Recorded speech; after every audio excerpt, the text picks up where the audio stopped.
Welcome to Strategy Saturday. I'm Charles Carillo, and today we're going to be discussing how do you raise rents. Raising rents, especially in multifamily, is always a touchy subject. You have people that are buying properties, they want to value add the properties, add value, add income to the property in order to boost the net operating income and also the value of the property. And they feel by buying a property with under market rents, they are able to do that by just simply raising rents. Well, buying properties with under market rents is a fantastic strategy for making money in commercial real estate and commercial multifamily real estate, but it's not as easy as you think to increase rents. First off, I think you have to figure out what your goal is with the tenant with that apartment. Some people raise rents because they don't want to renew the lease, and they feel this is a way of getting the people out, which it could be, but it also could be that you're getting them for another 12 months. The other way of doing it, some people think, well, I'm 10% under market. Maybe I just go, I want to do it to 10%, but I want to keep the tenant. Depending on the market you're in, depending on how much that is per month, you might not keep that good tenant. So it's a very, I think, per case basis type of decision and process for getting an increase in rent, but in this situation, really trying to keep your tenant as well, like the best of both worlds.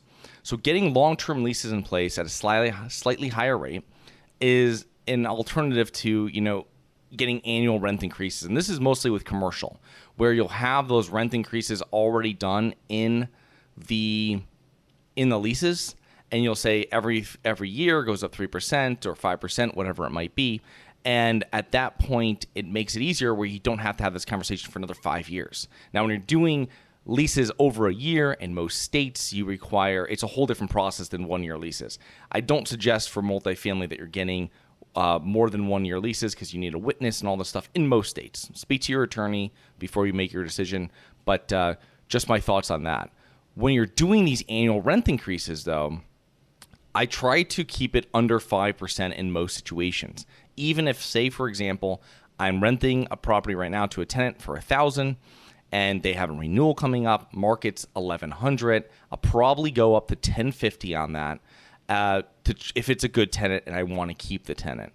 Because going up 5%, you're most likely going to hold on to that tenant. You start going 10% or higher, you're going to have a tenant that's now going to be looking somewhere else for housing. Now, if you want to renovate that apartment and put it back out for a renovated rent maybe of $1,200 in that neighborhood, well, this might be part of your business plan. But if it's not, and you're just trying to keep them and the unit's already been renovated or it doesn't require renovation or you're not renovating it at this time, I would try to keep those rent increases at a little over inflation, a little over what the market's doing, but not the full market increase. So if you bought a property and rents are, like I said, the market's at $1,100, you bought the property at $950, you have a lot of people that will email me and tell me, oh, I'll just raise it to $1,100. Well, you're probably not going to have any tenants stay there with that rent increase, or a very small percentage of people stay. What you really want to do is, or what I would do, $950, maybe to $1,000, maybe to $1,025, and then try to make up the rest next time. And you can then catch up with the market by increasing it a little over market increases in your area and of rent. And that way, you're riding it, but you're also keeping the people in the property. Now, you want to implement property upgrades along with a rent increase. This is another way of easing the rent increase out to your tenants. So you're paving the way with good relations between the landlord, you/manager, and the tenant. Now, what we're doing here is minimizing turnover, and turnover is where landlords often lose the most money in both time and labor and headaches, because you might say, well, I'll just lose it for 2 weeks or a month. Well, you'll lose it for that month. Then you're going to have some make ready is what we call it, preparing that unit for the next tenants.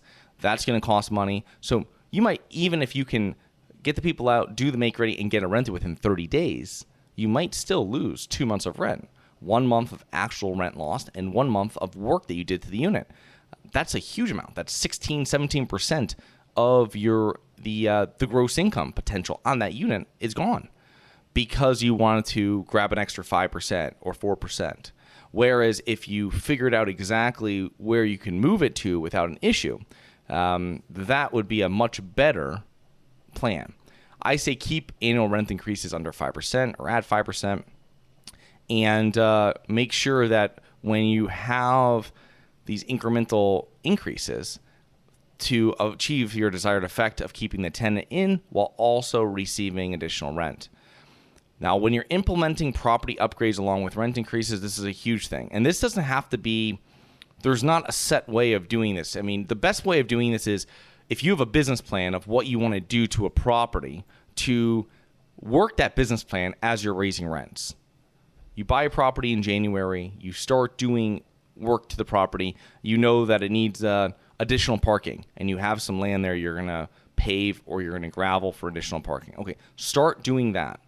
There's not enough lighting on the property. Okay, the month after, start doing that. And you see these incremental work and that you're implementing on the property little by little. It doesn't have to be all done day one. And it's also when you're in that property and you start seeing, oh, I really like the light. And people will come up to you and tell you. I've had people before saying, thank you so much for doing this. It's much easier to park here. I had one property before without good parking, and I did that. And when the rent increases, everybody stayed. There was no issues. Same way with every property. Usually when I purchase it, there's always a lack of lighting. I always find at properties, especially C-class properties. So when you're going through the properties, that might be something that you add additional light. And these are all one-time expenses. I mean, it doesn't take more work to manage lighting for the most part, okay? You know, changing a bulb, these are like 10-year bulbs. They usually are 10,000-hour bulbs that you put into these things at some point. There's no ongoing maintenance. You're literally having a efficient lighting source over parking lots, over stairways. Another great way of doing it. You can update and clean the common areas more often. That's going to cost more money additionally, but it might be something you do once a month. It might be something that it needs to be painted. Hallways need to be painted. These things don't really add to the rent directly, but your tenant will see it, and they will stay if they feel that they have additional value from the property, and they'll pay you for it. I mean, if you have a 3-family house and you're raising rents $50 a floor, and you spent $250 or $300 on lights, I mean, you're getting your money back in only a couple months. It's a huge gain. There's also other things too. I mean, in older properties and some larger properties, you're going to have what they call security systems or fire alarm systems.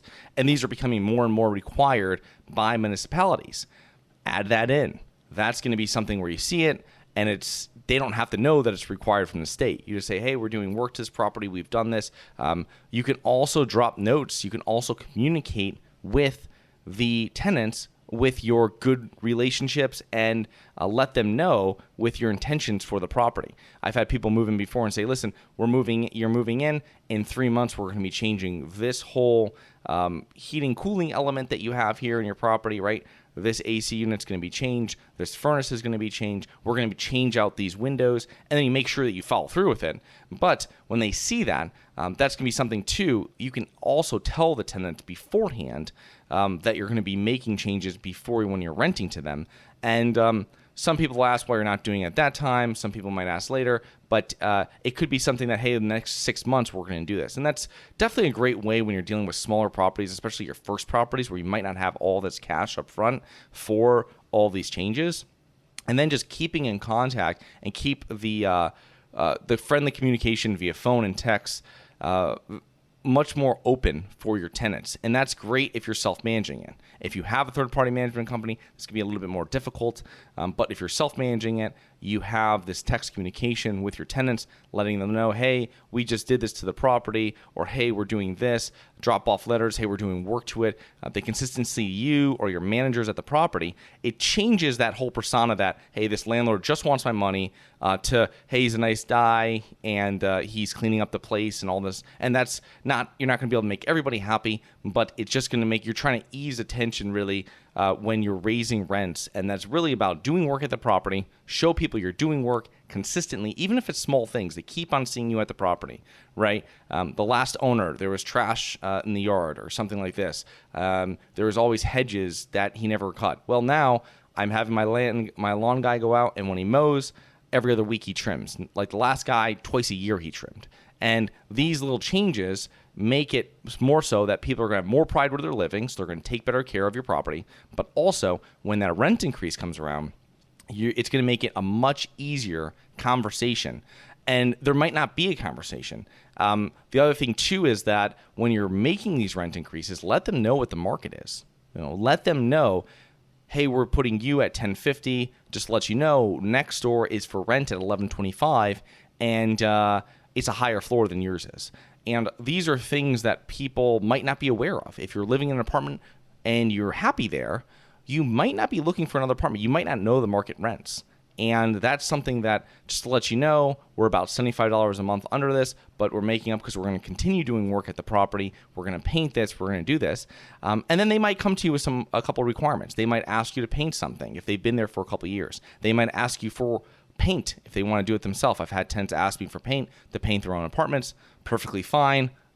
Any day of the week, I'll drop off paint to your apartment so you can paint my unit. Thank you very much. They might have an issue with a toilet. Anything like this. It's the main thing is that when I'm renting apartments, when I was self-managing apartments and I'm renting them, I let them know from the beginning, give them a little cover sheet on top of their lease with all the main factors, because no one's going to probably read this a 10-page, 15-page lease. And you let them know all the factors. Hey, this is what the late fee is. Hey, this is what it is. I'm waiting for them to slip up and not pay me rent on time. And I can say, listen, I'll let this one go. Everything's fine. And it kind of builds that camaraderie where you're like, where you have this a relationship with them where, hey, this guy's pretty easygoing in what's happening here. But on the second time, I'm going to put my foot down and make sure that they pay rent on time. It's the same thing when you're raising rents and you're doing work at the property. If your goal is when you bought a property, it's at $900. Your goal is in markets at $10.50, and I wouldn't raise it all the way unless you have problem tenants there. Raise it, but usually I would just not renew their lease and have them move out. That might be a more efficient way of doing it. And then when you re-rent it, because if someone moves out on that 5% rent increase, when you re-rent it, you're not going to rent it at the 5% rent increase. No, you're going to rent it at the full rent increase. If you bought it at $950, market's at $1,100, go right to $1,100. Go right to $1,075. You don't have to. The minor rent increase, the partial rent increase is when you have good tenants. And any good manager, if your property management company should have rent increases, new leases every year. You shouldn't be letting people ride out on month to month. So your property managers or you, every time that's coming up, have them sign a new lease. They are aware, they're looking forward to, not positively, no one wants to pay more money, but they know, hey, it's normal, it's a new year, I'm going to be paying more in rent. And even if you're in a market that's pretty cash flow and there's not that much appreciation in rent, add 2 to 3% to the rent. And make sure you know what the market is, obviously. But good tenants, you can do a partial rent increase. And when they move out, if they ever do move out, that's when you can capture the full increase. When you're doing heavy value adds, you're doing a lot of work to a unit and try to rent for a higher price, that's when you're going to have the person move out. And obviously that if you're raising rents 25, 30% between jobs, something like this, they're probably not staying at the property. If they want, you can tell them, listen, if you want to, we'll do over this unit first and you can move into it. But most people, it's completely different when you're going from $1,100 to $1,400 or $1,200 to $1,700. I mean, it's a completely different really income bracket and person that's going to be renting that unit. You're really changing the whole demographics of the whole property and the whole tenant structure. So just to keep that in mind, I hope you enjoyed. Please remember to rate, review, subscribe, submit comments and potential show topics at globalinvestorspodcast.com. Look forward to 2 more episodes next week. See you then.